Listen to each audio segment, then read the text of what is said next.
Welcome to Money Through Ease, the podcast that helps small business owners overcome limiting beliefs and take control of their financial agency. I'm your host, Regan Bashara, founder of All Ease Accounting. Join us as we explore ways to empower yourself and achieve financial success with ease.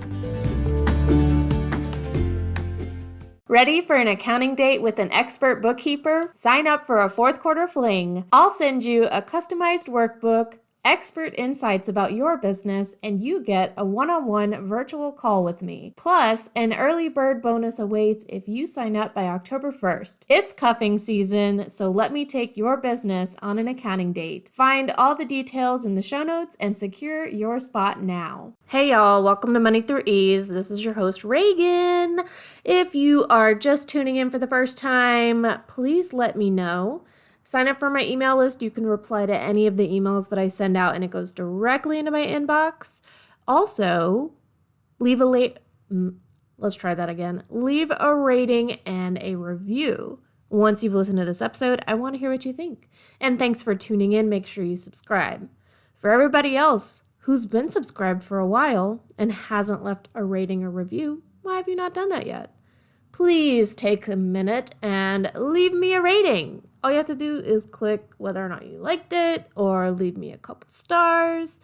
That would be amazing. Thank you so much for tuning in to Money Through Ease, where we're talking all about money, specifically as it relates to small businesses, right? To entrepreneurs in the United States specifically. But if you're tuning in from somewhere else in the world, hello and welcome, and thank you for tuning in anyways.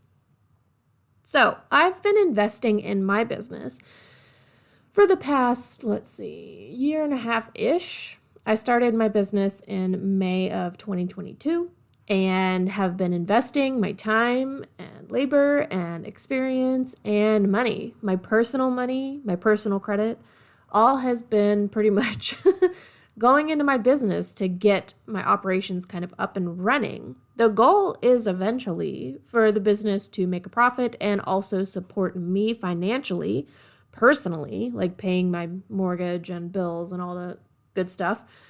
But right now I have a husband taking care of that. Thanks, husband. But I've been investing in my business with my time and my money. And before I started a business, I just want you to know that I was one of those hashtag girl bosses that was really great at investing money in like the stock market and stuff. I am not a girl boss at all. I hate that phrase, but it has been the trend recently, at least on my timeline, that everybody's talking about how women were never taught to invest. Women's focus on money should always be to budget and to save money and to spend wisely and not to spend money on superfluous, extravagant things and things that are just for your pleasure and your interests and doesn't benefit anybody else. Like that's what women are taught, right?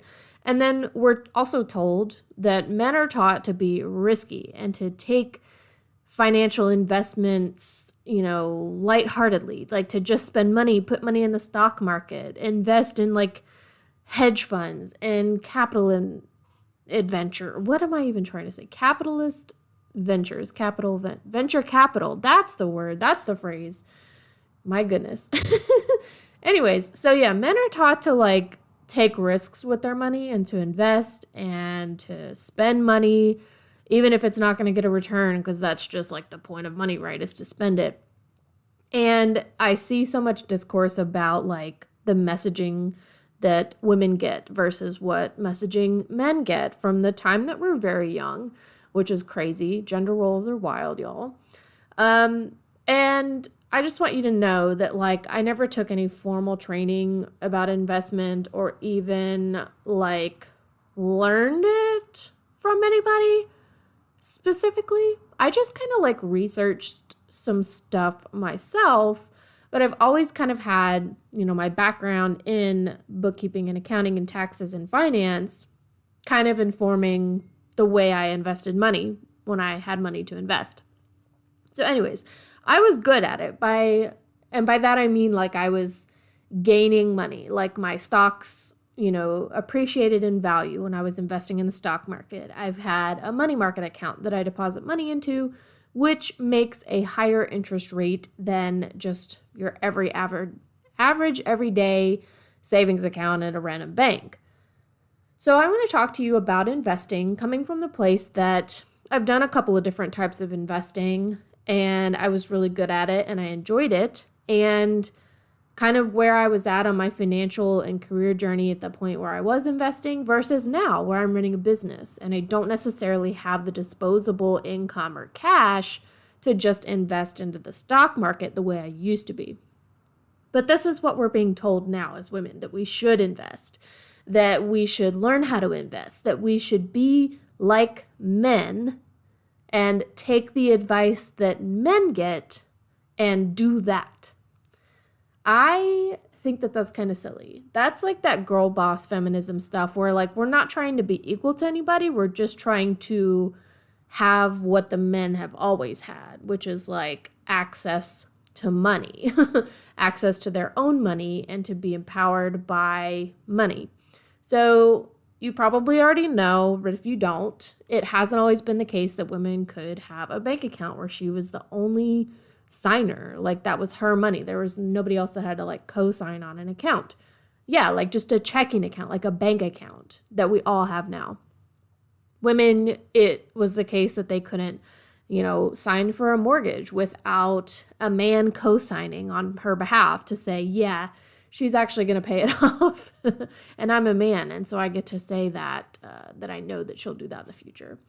And women couldn't get credit cards without a man's signature, blah, blah, blah. We all kind of know that story. If you don't, feel free to go look up women and money and like the history of that, especially in the United States. But now we're being told that because men have had this different kind of narrative and messaging about money, that we need to listen to that. And we should all become invested in the stock market or real estate. And we should follow all the rules that the men have been following all the time because they're the ones with more money, right? I don't think that's actually the case, though. I think there's some statistics out now that are saying like women have more spending money, like a woman's dollar is going to go further in the market than a man spending money. I'm not sure about that. I'm not going to look up the statistic, but regardless, this is what we're talking about. We're talking about the fact that women now are getting the messaging that they're behind. They didn't get the right messaging. So we need to catch up to the men and we need to do what the men are doing, which is like invest in the stock market and be good at Bitcoin or whatever. I don't even know. We're not talking about Bitcoin. I refuse. So here's how investing works. This is what investing is. Investing is giving somebody else your money and then they pay you for it. That's all it is. So this is how banks work. If you didn't know already, that's how banks make revenue, is by loaning your money to other people. What banks do is they loan money, but they have to have money to loan in the first place, right? They take the capital that their like checking account and savings account clients have, money in the bank, and then they loan that capital to other people and they just charge a higher interest rate to the people that they're loaning the money to. But they're paying you nothing at all. Or if you have like a savings account, usually it's like 1% or less, right? And when I say a percentage, I'm talking about the interest rate. Banks will tell you when you open an account with them. Some checking accounts are doing this now, but for the most part, it's savings accounts where you earn interest. You open a savings account with the bank and they tell you, yeah, best we're going to do is 1% interest on whatever balance you have. And you're like, cool. So if you put $100 into your savings account at a 1% interest rate, at the end of the month or the quarter or the year, or whenever they pay out their interest to you, they're going to pay you $1 because 1% of $100 is $1, right? Stay with me. I know you don't like percentages in math, but that's how it works. 1%, if you have $100 in your savings account, is $1. That's not a lot of money. The bank is usually loaning that money to other people in the form of revolving credit, like a credit card, or a line of credit for a business. Sorry, y'all, I just had to go stop my Roomba because it's about to go wreak havoc, and I can't have that thing going while I'm trying to record. Anyways, if you put $100 into a savings account at 1% interest rate, they're paying you $1, right? But the bank is loaning that $100 that you gave them to hold on to, and they're loaning it to somebody else, probably at a rate of 15, 20%. So the bank is taking your $100 and they're making $15 to $20 off of it by loaning it to other people.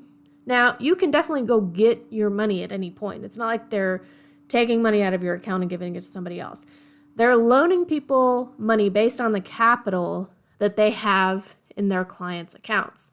If you've got $100 sitting there, that means that the bank can say, somebody else wants $100, here you go, but you have to pay it back. And on top of you paying that money back to the bank, you got to pay $15 to $20 of interest over the lifetime of that loan. So the bank is lending money based on the capital that you put in there.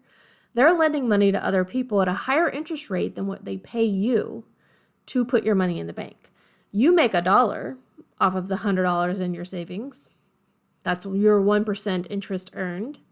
The bank's loaning that same $100 out to other people for $15 to $20 of interest. So the bank has a pretty good profit on that. And this is totally fine, right? This is just how things work. I'm not saying this is a bad thing because it's actually a better idea to keep your money in an FDIC insured bank account. Like the federal government's going to back it up if something were to happen. Like you're going to get your money no matter what, up to $250,000, I believe, per depositor per bank. So there's no issue with the bank loaning out your money, right? But that's how they make their money. The bank is a business. It's a for-profit business. They have people to employ. They have services that they provide. They charge money for other people to get loans, and that's called interest. And the bank needs to make a profit. It needs to, at least cover its expenses and overhead and all of that. So it's not a problem that your money could be sitting in a bank with an interest rate where they're making more money off of your money than you are. It's not a problem, really, truly. I want you to know that. I've known people who have put thousands and thousands of dollars, like cash, dollar bills, in a shoebox in their closet. And that makes me almost have a heart attack because what if something were to happen to your house? God forbid, but accidents happen. And if your home were destroyed or you were burglarized, and hopefully you're not home if that happens, but now your money's gone and it was not insured. There's no way to go file a police report and say, yeah, I had $5,000 of cash in my closet. And they're going to be like, sure you did. Prove it. No one's coming to your house to audit your shoebox money in your closet, which is why we put money into banks in the first place. So that's what I mean when I say this is not a problem, that like the bank is holding your money for you, paying you a little bit of interest, but they're charging more interest for somebody else to loan it. That's how they make their money. And this is just the system, right? This is just how it works, but I want you to know how it works. So when it comes to investing and us being told, and not just women, but everybody being told that like we should figure out how to, buy stocks in the stock market. We should all be good and have a diversified portfolio, blah, blah, blah, whatever the fuck any of that means. I don't care. I'm here to talk to you today about banking and investing practices, and also to get rid of the messaging that you've probably heard that you need to be good at all that in order to be like good with money. What I'm focused on here in my business and on this podcast is financial organization and record keeping. Why? We already know why. Because when you have financial records that are organized and you have data to look at, and you have your reports that you can pull and read what's going on in your business, that's where you're empowered from, right? That's when you can say, yeah, I have a rainy day fund saved up, and now I have some extra income or some disposable cash. And by disposable, we mean you can do whatever you want with it. It's not going to a bill or going to payroll or going to your mortgage. Disposable income and cash can be invested somewhere in the stock market, opening a money market account, a high yield savings account, whatever you want to do. You're not here for those kinds of tips from me. I mean, if you are, that's cool. Go open a high yield savings account. I have a money market account. Put some money in there, earn a little bit more interest there than at your bank's regular savings account. Totally go do that. I encourage you to. I do it myself. But we're here to talk about financial organization and making that easier on ourselves for the whole purpose that we get to pull that data when we need to and when we want to look at it to make informed decisions. So that is kind of how investing intersects with what I've got going on here. And the reason I talk about myself and my investing kind of history and where I'm at with investing right now is because I am in the process of starting a business. I've been in business for over a year, but I'm still in the startup phase, right? We know that most small businesses in the United States, like over half, fail or close within the first 5 years. I'm still in that window, y'all. I am putting my blood, sweat, and tears into starting this business up and getting it functional and operational so that it can start supporting me financially, right? So I'm not at the point in my life and my career where I'm investing a lot of money. I used to be able to do that. I used to want to do that. That used to be something that I enjoyed doing and learning about. And there are all sorts of resources that you can go learn from about how to invest money. Like, what is the smartest way to do it? What kind of risks are involved? What you should consider before you start investing in the stock market or anything like that. All of that information and resources are available to you, and it's not on this podcast. This podcast, I'm sharing with you my experience as a small business owner. Sometimes we need to set aside the investing thing. And here's what I'm hearing from all of the messaging and discourse about women in investing and putting your money into high yield savings accounts. We're being told now that we should be good at investing and good at the stock market and good at saving money at the same time and good at spending money and budgeting and all that crap, right? We're just getting all of the same messaging while also being told that we need to catch up to how the men have been doing things for the entire time. And I just disagree with that. There's a time and place for everything. And no, it is not feasible for everybody to spend or save or invest $5, $10, $100 a month. Sure, you could go put your $100 a month into a Roth IRA and you can calculate how much interest you're going to have over the next 10 years. Go do that. There are calculators online for you. What I'm saying is that right now in this economy, at this point of where we are at, many people can't even afford to build up a rainy day fund, maintain a rainy day fund, start a rainy day fund. And that's what all the Dave Ramsey people tell you to do anyways, is to start with a savings for 3, 6, 12 months of your expenses so that if something were to happen, you'd be covered for a little while you figured things out. Many people, doesn't matter if you're single, you have kids, you're married, divorced, whatever, have roommates, live by yourself, have a dog. It doesn't matter who you are. Many people are struggling with just the concept of having that savings.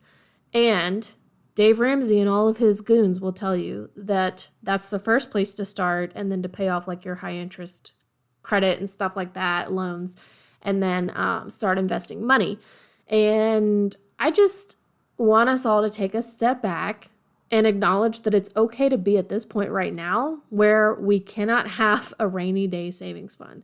You know what I told somebody the other day because they brought up that phrase, rainy day, savings, rainy day fund.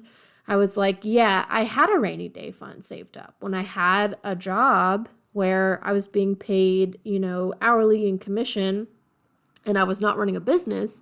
I had rainy day savings saved up. I had money that I was investing continuously.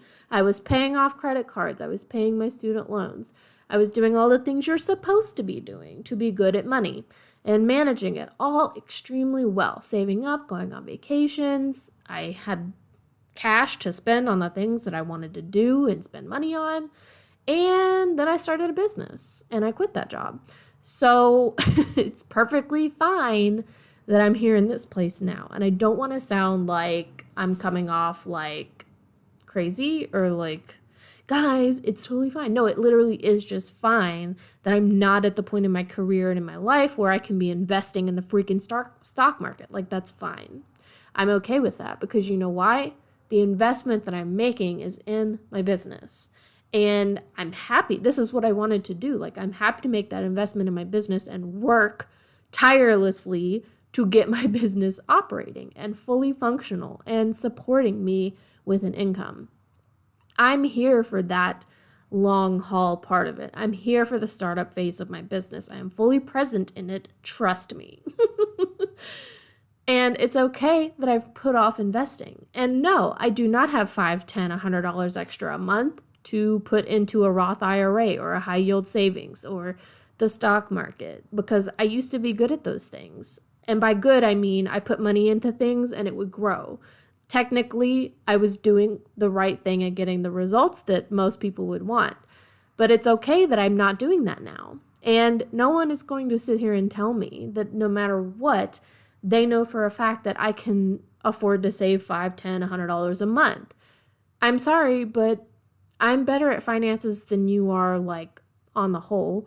And also, I'm better at my finances because I'm the only one that really knows what's going on, right? I'm kind of the household financial manager. Like, I make sure that our household bills get paid. And this is not like something that was dumped on me. Like, I chose that in my relationship with my husband and my partner. Like, we decided that that was going to be my thing because I'm an accountant. Like, that is just one of the things that I manage about our household. So I'm good at all of that. I know where I stand, and I know that I'm not at the place where I'm going to be saving $5, $10, $100 a month.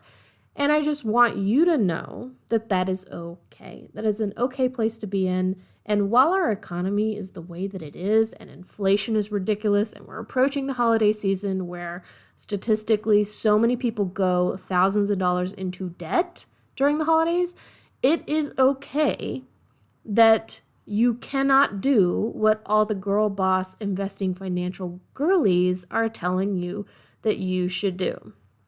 It is okay. So that's the message that I wanted to impart on you, that yes, it can be a goal to want to invest and play around in the stock market or buy real estate and invest in real estate and land and build generational wealth. And all of that is amazing.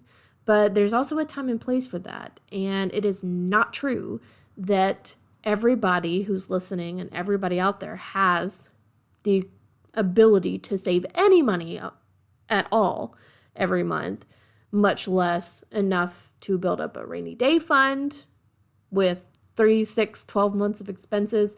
If I were making 12 months, that just doesn't even make sense, honestly. Like, if I were making 12 months of expenses and income every month, like, I would just be telling you a completely different story on this podcast. Most people aren't able to save up that much for, like, if you need 3 months of expenses saved up, it takes a lot longer than 3 months to save that up. That's what I'm getting to, is that there's no shame in this of listening to that advice and feeling like, just don't let it make you feel like shit that you cannot do that. It is the case for so many people. And if you want to one day get good at investing, the core part of this is good financial record keeping, good bookkeeping, even in your personal life, managing your finances, or at least knowing and being aware and present with what is going on with your finances, personal and business.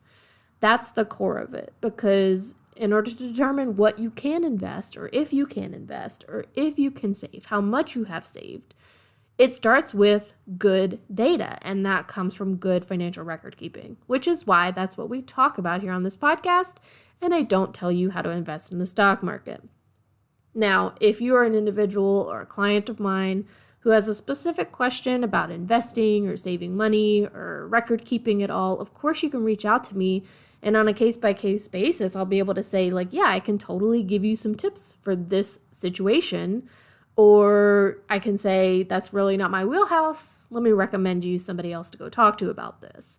So just in general, I want us to kind of like shed the shame of whatever comes up, guilt, shame, disappointment, frustration, all those feelings that come up when we see people saying, you should be investing $100 a month into a Roth IRA so that in 10 years you're this rich, blah, blah, blah.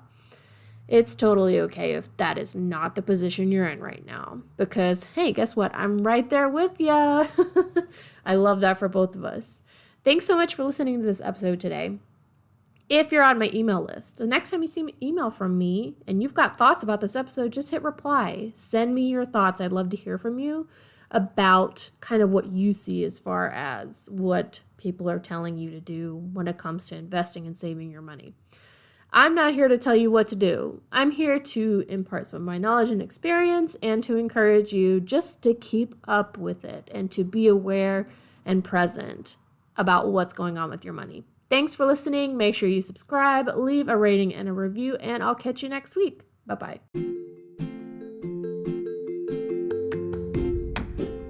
Thanks for tuning in to Money Through Ease. If you enjoyed this episode, make sure to subscribe to my email list to stay up to date on all the latest content. You can also follow me on social media at All Ease Accounting or facebook.com/accounting with ease for even more insights and updates. And if you're interested in learning more about my bookkeeping services, don't hesitate to schedule a complimentary consult today. Thanks again for listening, and I'll see you next time.